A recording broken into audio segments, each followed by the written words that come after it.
Let's start with some of the latest names linked to the vacant U.S. coaching job. And a couple of the ones that are recently gaining some pretty heavy traction are French. Patrick Viera and Thierry Henry. Michele Giannone of TUDN, the first, I believe, to report on Vieira, who, of course, began his coaching career with New York City FC. Giannone saying he's in negotiations with U.S. Soccer. Fabrizio Romano reporting that Henry could be an option for USSF after managing France at the upcoming Olympics. All right, for more on the many French angles to this U.S. coaching search, we call on a resident Frenchman here at Football Americas, Julien Laurens. Of course, you've seen him on ESPN FC. You read his work on ESPN.com. And if our sources are correct, he is currently on vacation. Where does Julien Laurens vacation, huh? Hey.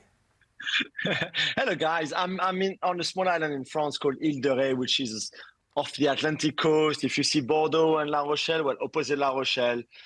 There's three small islands, Ile de Léron, Ile d'Aix, and Ile de Ré, and I'm on Ile de Ré right now. And you know what's strong in those islands? The sun. Are you looking at my My goodness. Come on, man. I got to get me on that Jules plan. Who's the Latino on this show? Anytime you two are welcome. And we've got a great football page. Not like Ale Moreno's. Moreno Mental, of course. Wait. I don't want to talk about a football. You two are crazy. I want to go there on vacation. I don't want to play soccer. I'm the one always looking for a pickup game. Herc's too cool to play with us non-professionals. That's true. Oh, no. All right, Jules. Yeah, so his knees can't do it anymore. Anyway. That's exactly what it is, Jules. It's not the cool part. Jules, I saw you on ESPN FC the other night. You were talking about Patrick Viera. It actually sounds like you know him very well. Tell us kind of everything you know about him, his interest in this U.S. job, and maybe where you think he is in his managerial trajectory. Because if we look at the last few stops, there's not been overwhelming success. No, you're right. You're right, Sebi. I can understand a bit of skepticism, I guess, from some of the U.S. men's national team's fans in terms of especially what's on his CV, in terms of trophies, in terms of what he did with the clubs that he had, I guess, especially more in the Premier League. He did well in MLS. He did well in Ligue 1 and Nice, where they finished 5th and 6th. And they were a team on the up. But I guess Crystal Palace, for what we are looking for here, is probably the biggest benchmark, because this is the biggest league in the world, the toughest league in the world, in the Premier League. And you can say that, as you can see on the stats, he hasn't always been great for him at Palace. I think he was sacked at the wrong time after some really tough games, and maybe didn't deserve to at least finish the season. But you can also understand why it was not all so positive for him back in England. I think he's a good young coach. I mean, not so young anymore. He has a bit of experience, but still, I think in his head, he's still very young. He loves working with young players. He likes that kind of developing squad and young players, getting the best out of young players. This is all good from him and for him. I think he likes that. I think tactically, there's still a bit of work to do, of course, because he's had to play with different formations, different identities, according to the squad that he had. The one in Nice was different to the one he had in New York City, for example, and the one in Crystal Palace was also very different than the one he has in Strasbourg. So they were different contexts. So I don't think we can judge him so much on what he did tactically, because things had to change all the time with him. And if you look at it, he never really stayed that long in one club. But I think he's a great leader to start with. I think he's very charismatic, of course. He was a great player. He won a lot as a player. And maybe he's just still finding his way as a manager now. And maybe something like the US men's national team is something that he needs, because I think he also feels that at a club level, he tried, obviously, as we said, in different leagues around the world. He was very keen on the job for the US men's national team after the Qatar World Cup, where there was a process around, do we keep Greg Berhalter or do we replace him? He was quite keen there. And Patrick is still very keen on the job. I think it's a job that he really would like. He knows MLS really well. He knows the players really well. He still follows it. He still watches it.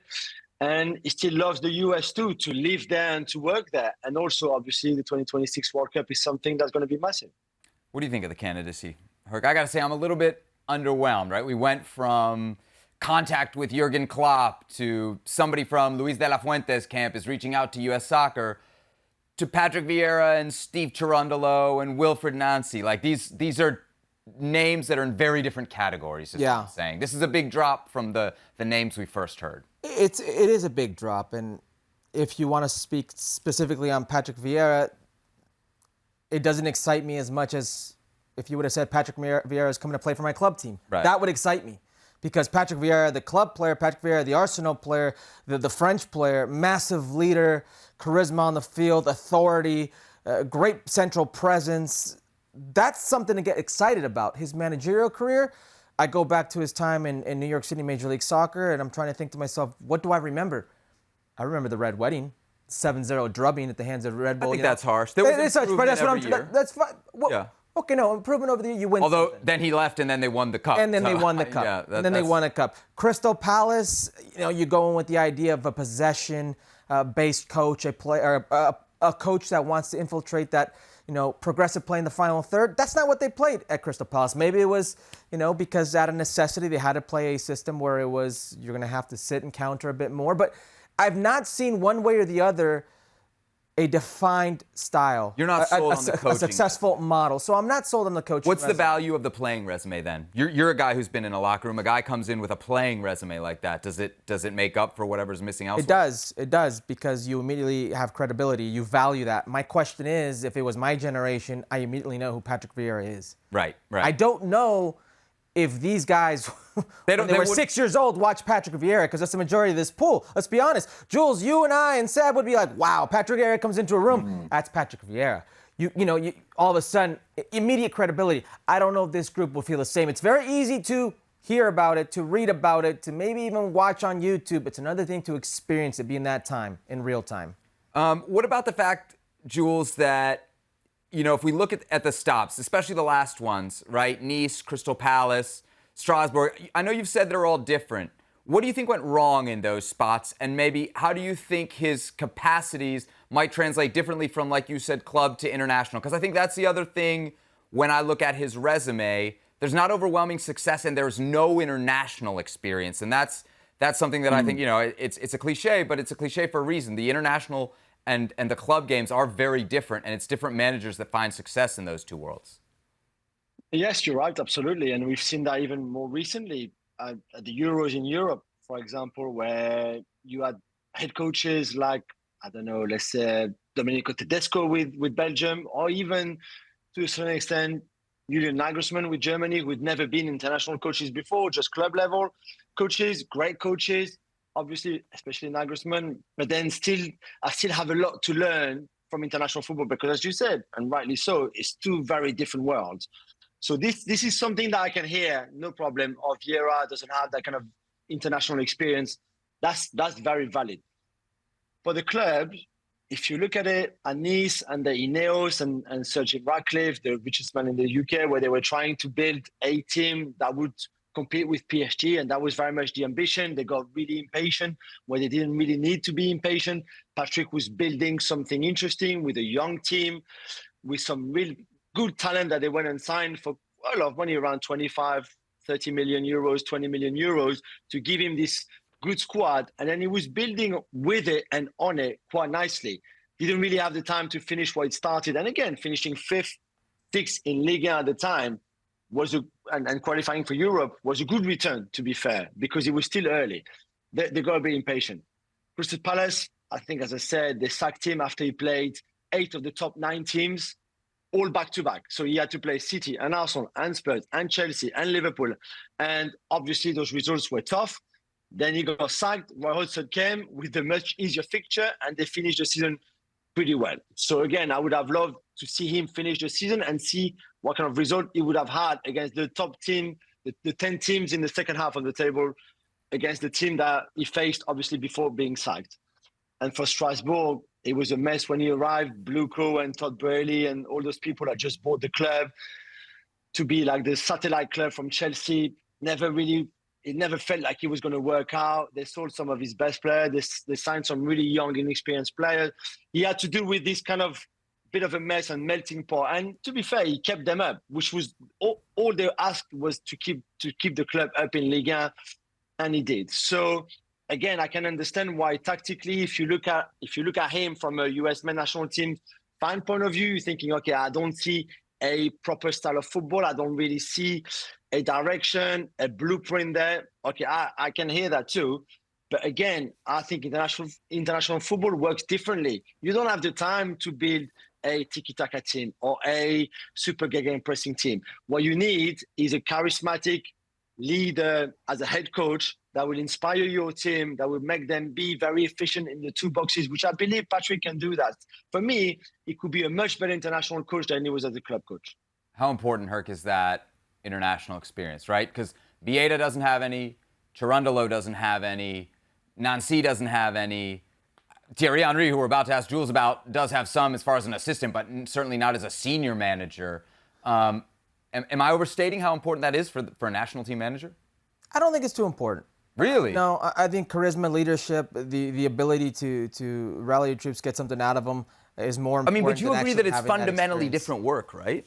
Correct. I mean, which is why I think it's even more imperative that you have somebody who commands respect, a charismatic leader that can get everybody to a common goal in a short period of time. Because what Jules talking about is club level, club game, you have every single day throughout a year, a whole 9-10 month process to work on something, preseason. So it's 11-month process to actually establish an identity, patterns of play, a familiarity. This doesn't happen in an international game. Oftentimes you don't have the same players available. You have 4, maybe 5 days at a time to implement a game plan, and the game plan is to win, and to win in a certain style. How can we neutralize their strengths here, maximize our strengths there? That's it. It's not everyday patterns of play, progressive wing play, all these things, trigger points that we've been sold upon with these PowerPoints and whatnot that U.S. soccer had. ELO rate. Yeah. No. It's win. International football has been dominated the last decade by 2 teams, Argentina and France, and they play the most pragmatic football that you will ever see. And they have world-class players. They have a player in Kylian Mbappe who's the heir apparent, to a Lionel Messi, who's arguably the greatest player who's ever played the game. And they play that way because that's international football today. I think it's more important to have somebody who commands that respect and is a charismatic leader. Speaking of charismatic leaders commanding respect, what about Thierry Henry? I know he's in charge of the French Olympic team right now. Now, for us here in the United States, what we've seen of Henry is mostly on television. I mean, he does a lot of TV work over here. I know he was, of course, with Belgium as an assistant. He's got the work with the French youth national team. We know him from a little bit of work in Major League Soccer, but I think really the headline of his time in Montreal was kind of the abrupt departure before the season. Jules, how serious is Thierry Henry about being a manager, and certainly for a job like the U.S. men's national team, senior job? I mean, is he ready for something like that? I think he is now, certainly. I don't think he was, for example, when he stepped into the job at Monaco, when he was a young coach with 0 experience. That was a big gamble from the club. And I think it was a big gamble for him to accept that job at the time to replace Leonardo Jardim. And to be fair, it just never worked out. And again, you see that on the stats. Montreal was better for him because maybe not so much in terms of result, but remember, it was the bubble and it was COVID, and he had to spend 4 months with his players in a hotel, not seeing your family, and he learned a lot, as much as about the job, than he learned about himself. And if you'd known Thierry before Montreal and COVID and after, you would have seen the difference in the way that he even opened up and the way he reflected on himself and his personality and his approach to the game and to people and to his own knowledge. I think that has made him a better person, and he says it himself, better person, better coach. Now what we see with the French under-21 team is somebody that can implement his ideas much better. So he expresses them much better. At Monaco, at times, he will get frustrated in a training exercise, for example. In a drill, he will say, okay, give me the ball. I'll show you, because he was still better than most of his squad. And it's probably still the case now. And it might still be the case if he becomes the US men's national team head coach. But he would approach it very differently. I don't think that frustration is still there. So he's certainly better now. I think he's interested in the job, for sure. I think in the back of his mind, he also has the French A-team job somewhere at some point, because if Deschamps goes to 2026 and then leaves, that job will be either for Thierry or for Zidane. For me, they're the only 2 contenders. So I think there's also that in his mind. There's a Euro 2025 under-21 with France. But if you ask him, I think, to choose between an A-team like the US with the World Cup in 2026 at home and the France under-21, his choice and his pick will go with the US. So it's a bigger job, it's a better job. But for now, I think he's very happy to get ready for the Olympics that start this week coming, and I think he wants to do a really good job. And if he was to do a really good job in the Olympics with the France under-23s, then that would give him even more credit for a job like the US job or like a big club job, for example. I don't know, Herc. Like, none of these guys have a ton of experience, right? I think if you look at it, Henry probably has the least in terms of club level. The two guys in MLS have, I think, a total of maybe 5 full seasons. If you go Cherundolo and Nancy, their combined records. Patrick Viera has a little more. I think he's got 6 full seasons. I mean, is this a deep enough resume to coach the U.S. team, man? These resumes you presented, or Thierry Henry's in particular? I mean, Henry's is the thinnest of the 4, but I don't think any of the 4 are good. Can I be resumes. honest? Maybe they're not good enough resumes, but Thierry Henry is the only person out of this group that kind of makes me very interested, gets me a little bit on the edge of my seat. Yeah, I'll tell you why.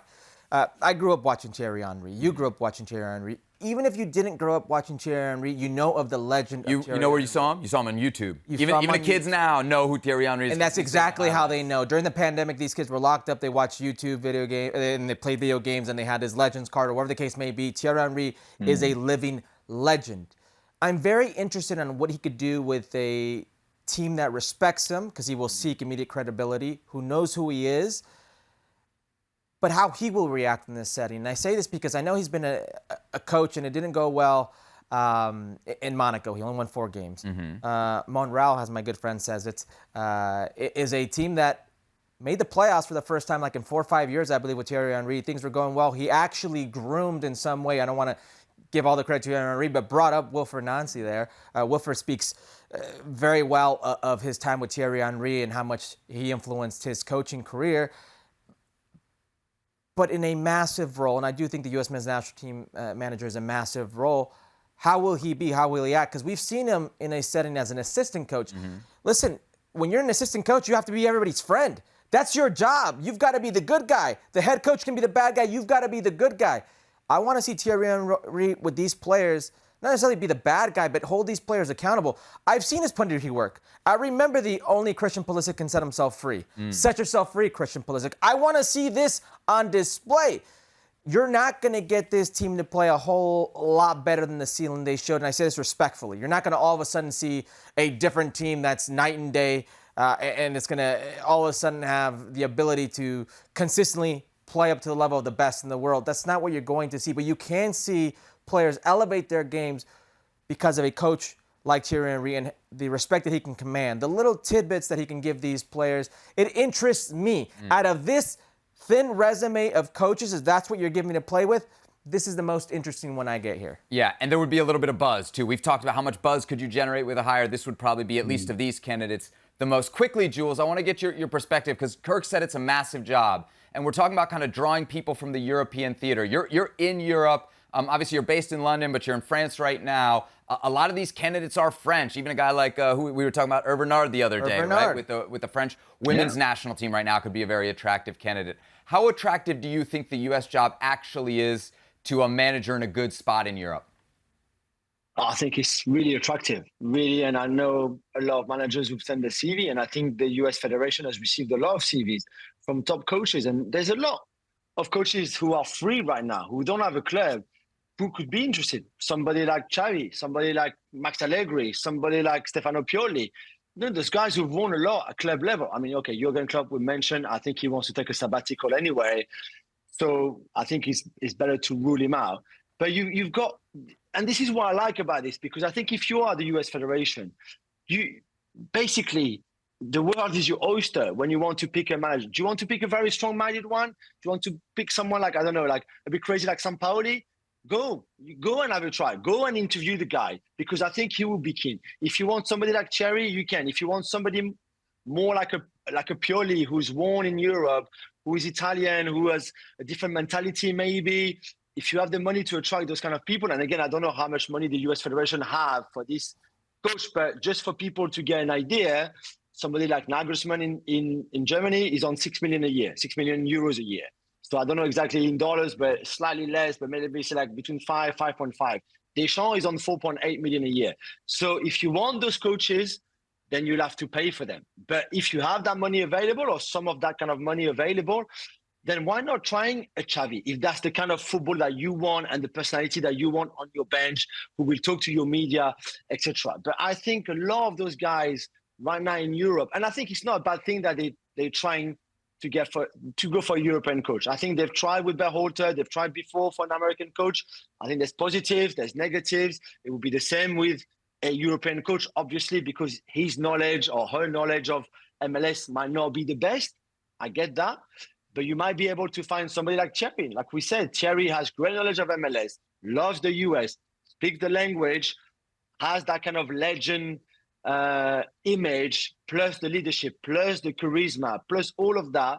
And also he's doing a good job now. So he ticks quite a lot of the boxes, but others will as well. And I think the World Cup, obviously, at home in 2026 is massive. But I think the US Federation needs to make sure that whoever comes in, and we've seen that in France with Hervé Renard to a certain extent with the women's team, because he said, yeah, I'm here for the long term, but really he was only there for the World Cup in Australia and then the Olympics back home. And after that, he said, listen, after that, I'm out.